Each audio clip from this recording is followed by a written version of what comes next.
going to talk to you about staying motivated and staying positive and not letting worry and doubt and negativity kind of take over your mind and lead you down a bad path. That's something I struggle with from time to time, and I am sure others do as well. But before I get started talking about that, if you are new to my channel, my name is Christy.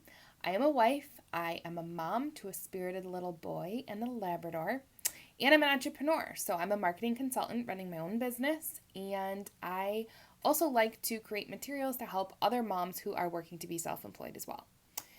So I think being a mom is hard. I think running your own business is hard. So put them all together, and I am super passionate about helping other people. So that's why I like to create resources to help other mom bosses out there be successful. So if you enjoy what you hear today, please subscribe to my channel, and then you will be sure to receive my latest and greatest content to help you on your journey as well. So, staying positive.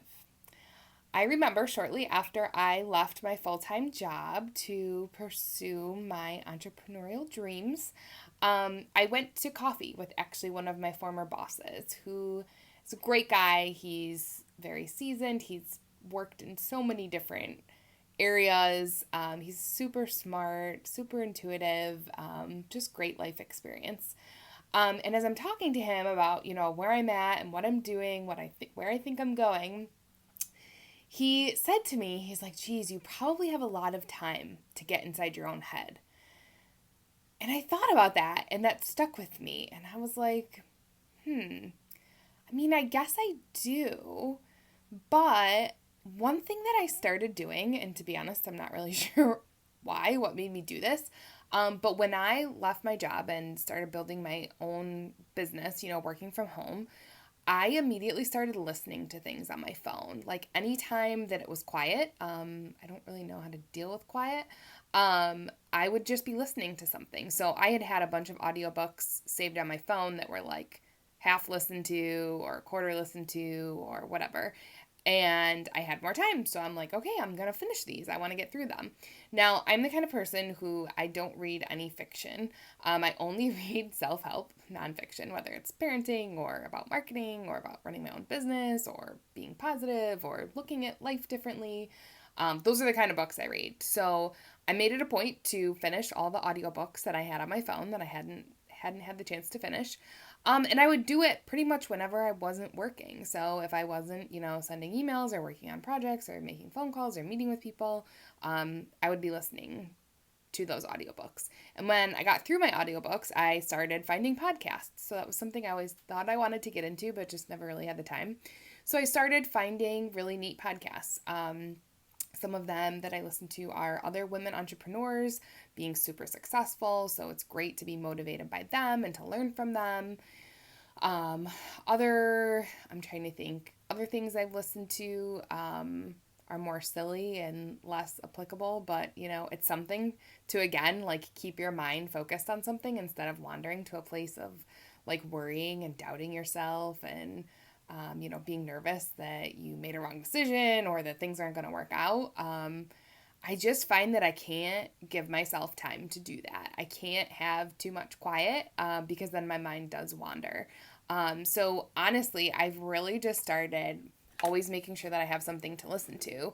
Again, in all those times when I'm not working. So for example, cleaning the house. I've never really enjoyed cleaning the house. I don't know who does.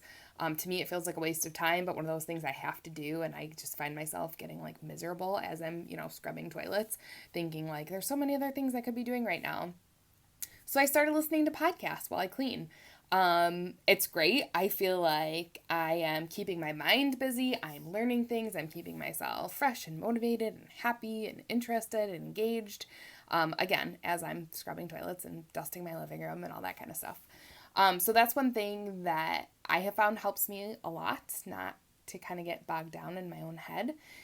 I also started, a lot of times when the weather's nice and I'm, working from home, I don't have a lot of meetings, I will take my dog for a walk after lunch. She loves it. I think she's happy to have me home and not in an office all day. So we'll go for a walk. And again, like it's great for me. It's exercise, obviously, fresh air. It rejuvenates me, re-energizes me for the work ahead in the afternoon. But again, normally I'd probably feel guilty, like I'm not doing something productive. So if I'm listening to a podcast or an audiobook, it takes that guilt away because I'm multitasking. I'm getting some exercise, fresh air, getting energized, but I'm also keeping my mind busy. And again, staying positive, learning some new things, staying motivated, whatever it might be. So that is another place where I have kind of filled that void. The other thing, and I never thought I would do this. So normally, like being in the car, I just want to turn on some music and not think about things. And I still do that sometimes. But if I have a long drive, to go to a client meeting or something, I will listen to a podcast instead because, again, it gets me to a place where I feel like I'm being productive and not like wasting time in the car. I don't know. I have a thing about not wasting time. Maybe it's just me. So that is really my tip, is to have things to listen to. I've found that works tremendously for me. If you are looking for very specific suggestions on books or podcasts, please leave a question or comment below and I will respond to you. It's hard for me to list things out because I don't know what you're interested in. Everyone obviously has their own things. But I will be sure in the description to include some of my favorites that are kind of more generic and applicable to wider audiences. If, you're a mom boss, definitely I'll have some resources that I will suggest to you. But again, if there's something specific, just ask. If I've never listened to anything like that, I'll let you know. But hopefully there's something that I can provide where I can say, yeah, I got a lot of value out of this, or try this out. Or here's a way to, kind of search for podcasts or things that might be interesting and relevant to you. So I hope this is helpful, and until next time.